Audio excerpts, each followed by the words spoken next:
put halfway, he fit in my face. And they stopped there, I pose. They asked me, huh? For most of his life, Sammo Hung stayed surprisingly quiet whenever the topic of Bruce Lee came up. He would smile politely in interviews, offer a respectful nod, and move on without diving too deeply into the memories that shaped his earliest years in the industry. But now, at 72, Sammo finally speaks with a level of calm reflection that only decades of life experience can provide. He looks back not just as an actor or action choreographer, but as a man who witnessed Bruce Lee's rise from a close, ground-level perspective, watching the energy, pressure, and brilliance that surrounded Bruce long before the rest of the world began calling him a legend. Sammo describes those early days of Hong Kong cinema as chaotic and hungry, filled with young performers still learning their craft, struggling to find a voice. Then, Bruce arrived like a lightning strike. Suddenly, the atmosphere changed. There was a new seriousness, a new expectation, because when Bruce walked onto a set, everyone instantly felt the difference. He moved with the kind of purpose that made the entire room straighten their posture and pay attention. Sammo remembers that Bruce didn't just perform martial arts. He lived inside the details of every movement, the way his feet gripped the ground, the way his shoulders transferred power, the way he breathed between strikes. Those who watched him closely realized he wasn't searching for perfection, he was defining it. Sammo says that even in brief encounters, Bruce carried an electricity that made people feel like something important was happening, even if it was just a simple rehearsal. He recalls how Bruce would slow himself down to help others understand the mechanics behind a technique, not because he wanted to show off, but because he believed martial arts were a language that deserved clarity. These moments stayed with Sammo far longer than any on-screen memory, because they revealed a man who balanced fire with patience. When Sammo talks about Bruce's personality, it becomes clear that his silence all these years wasn't due to lack of admiration, but because the memories felt deeply personal. He describes Bruce as someone who, despite his intensity, had a warmth that could disarm anyone. Bruce knew how to crack a joke at the right moment, how to break tension during grueling shoots, and how to encourage younger performers without making them feel small. Sammo remembers late-night conversations filled with curiosity rather than fame, discussions about choreography, philosophy, discipline, and the pressure of breaking expectations in an industry not yet ready for Bruce's level of ambition. In those quiet moments, Sammo saw someone who carried the burden of responsibility far earlier than most actors ever have to. And now, at his age, Sammo understands the weight Bruce must have felt, even when he stayed silent.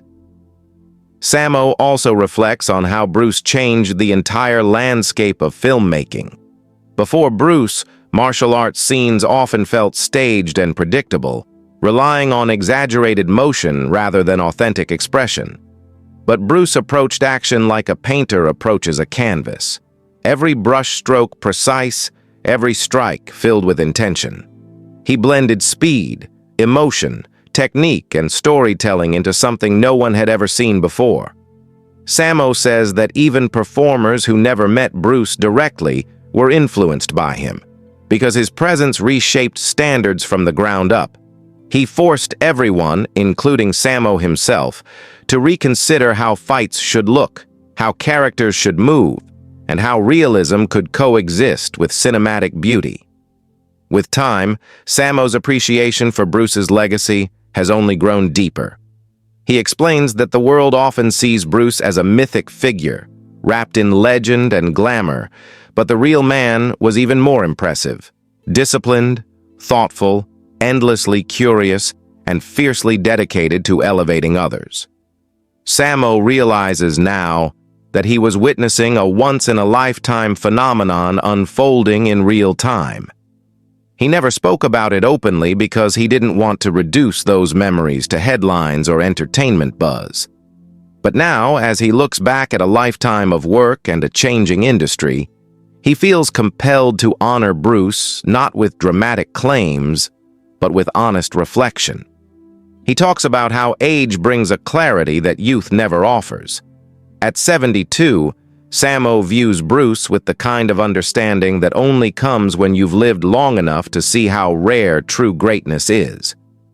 He acknowledges the human side of Bruce, the doubts, the frustrations, the relentless self-pressure hidden behind that iconic confidence. These insights make Bruce feel more real, more human, and more extraordinary. And Sammo shares them not to elevate himself, but to show fans a dimension of Bruce that history often overlooks. Sammo's decision to finally open up feels like the closing of a personal chapter. He isn't trying to rewrite history or add to the mystery surrounding Bruce Lee. Instead, he is offering something far more valuable: the voice of someone who understood Bruce not as a distant superstar, but as a fellow performer navigating the same uncertain world. His reflections remind fans that Bruce's influence wasn't limited to box office success or martial arts fame.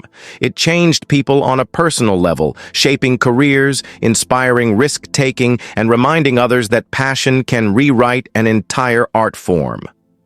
When Sammo speaks now, there is no bitterness, no competition, no ego. Only gratitude. Gratitude for the lessons learned, for the moments shared, and for the inspiration that carried him through decades of his own work. In breaking his silence at last, Sammo offers the world a rare, intimate perspective on a man whose impact can still be felt across continents and generations. And as he reaches this stage of life, he seems to understand that some stories deserve to be told not with urgency, but with wisdom. And now, finally, the time felt right.